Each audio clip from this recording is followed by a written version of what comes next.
Hi friends, it's Olivia. Today I'm talking about my TBR for Giallo July. Giallo July is a readathon and watchathon put on by Alex at the Bookubus and also co-hosted by Bird of Pastory's-Heim and Kelsey of Slime and Slashers.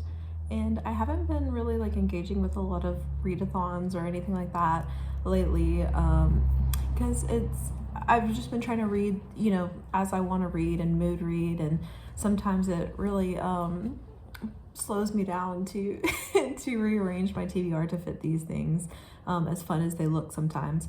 But I had to do Giallo July because if I had to pick a favorite horror genre, it probably is Giallo.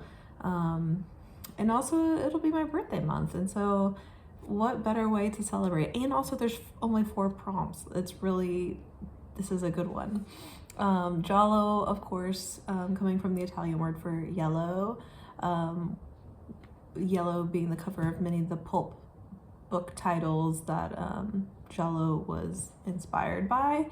I'm wearing a shirt for probably the most famous and still my favorite Giallo film, although maybe not the most indicative of what the genre typically looks like. There's no black leather gloves or anything like that, but still of the genre, so had to celebrate. So I'm just gonna go over the prompts and the books that I'm going to read. The movies, I think I'll probably get around to a few new movies this month, but maybe not necessarily making myself follow the prompts for those, because maybe even more of a mood movie watcher than I am a mood book reader, so that's saying a lot. The first book prompt is Giallo, so anything with yellow on the cover, and for this I picked The Hunted by Gabriel Bergmoser. I was so happy to have come upon this in an op shop recently because this has been on my TBR forever, because Kat from Biblio Obscura talked about it literally years ago, and it's an Australian book, and I just I could have ordered it, I guess, but I didn't come across it in the library and really was looking for it. And yeah, it's set in Australia as well. Frank is a service station owner on a little used highway who just wants a quiet life. A mysterious and badly injured young woman arrives at the servo with several cars in pursuit. And then Frank and the few customers that are in there are thrust into a sudden life or death standoff. This really appeals to me because it's scary. It's so there are a few environments that sound scarier to me than being stuck at one of those servos that's the only one for a whole tank of gas until the next one. Really good, a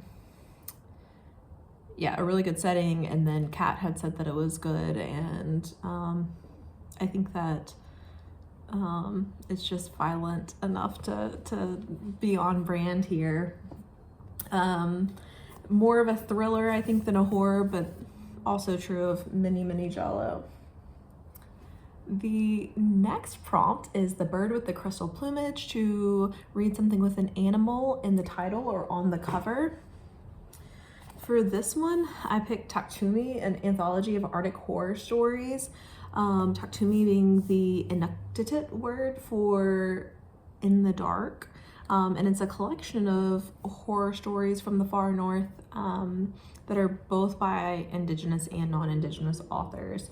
This has been on my, I've owned this book for so long and it sounds so cool, but I always wanted to read it whenever it was cold. And then whenever it was cold, it was close to Christmas, and then I was just in the mood for something not necessarily Christmassy, but just a different type of read than this. But now it's cold because I'm in the Southern Hemisphere, so it's not close to Christmas at all. It's close to my birthday. My first cold birthday is coming up.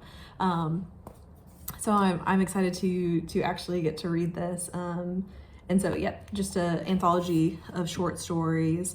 So various topics: a zombie virus, post-apocalyptic community. It sounds like some more maybe metaphysical or cosmic stuff going on in here. So I think it'll satisfy every horror urge that you could have. The next prompt is All the Colors of the Dark, and this is to read something with a color in the title. And so I picked Rouge by Mona Awad, Rouge of course being the color word for red in French. And I have only read one book by Mona Awad so far. I read Bunny last year with my book club and I really liked it. So I was looking to read something else from her. I don't know that this is as, I think Bunny is a little bit polarizing as well, but mostly liked. This one, I don't know that people are as, that they stan as hard for this one, but I'm interested in it. It sounds like it's a horror-tinged gothic fairy tale about a lonely dress shop clerk whose mother's unexpected death sends her down a treacherous path in pursuit of youth and beauty. About a character named Belle who is obsessed with skincare and skincare videos online, and gets into the cult-like nature of the beauty industry and advertises itself as Snow White meets Eyes Wide Shut. That, if it gives even like a bit of that, like I think it'll be good. I love anything that has to do with cult-like things. Like I also love an actual cult, but I like cult-like things and influencers. I love those kind of themes in books, so I don't see any reason why I wouldn't like this. And I like a dark fairy tale. I think if it can go as far as Bunny did in types of weirdness. Like I don't want like a straight retelling of a fairy tale, but I think that it could get weird enough for me to really enjoy this. Last but not least, The Red Queen Kills 7 Times, and this is a prompt to read something with a violent word in the title, so that was kind of open to interpretation, like murder, kill, or knife.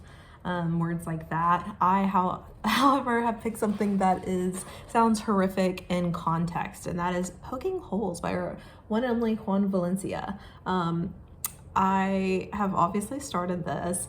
This collection is very effective in that it after I would read one, I would have like a story hangover for like days. They're very, very effective short stories, and even though the tones of the stories that I've read so far have all been different, they've all been disturbing enough where it was something that I was like, okay, hold on, like give me a little bit and then I'll read the next one. But I'm like halfway through and I would really like to get to finish reading this month. And so I think Poking Holes does seem violent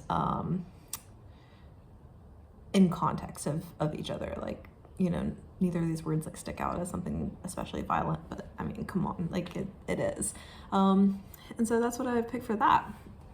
The only other book that I'm thinking I would like to for sure get to, maybe as like part of this, is another animal book, Drencrom by Hamelin Bird. So there's no animal on the cover except for the author's name, Hamelin Bird. Like, we're creative. I don't really know all of what this book is about. I think it's about getting drugs on the dark web and then things go wild from there.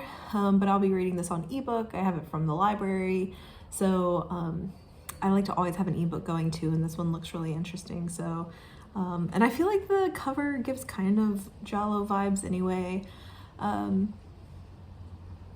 Yeah, so that's what I'm hoping to read this month. Hopefully I do get to some new movies this month. My letterbox is always linked below, and if you see that I'm missing anything that you think I need to have seen, please let me know. But I'll leave you with one recommendation that I don't think that you've seen, and that's to go with an Australian book, End Play, starring John Waters, but not that John Waters, the Australian John Waters from Play School, is in this Australian Giallo that is probably available anywhere that you would watch a movie of this caliber, so like Tubi or whatever. So really looking forward to this. Excited. I think all of the hosts are wonderful people, and always have to rock up to one of their readathons. So I'll talk to y'all again soon. Bye bye.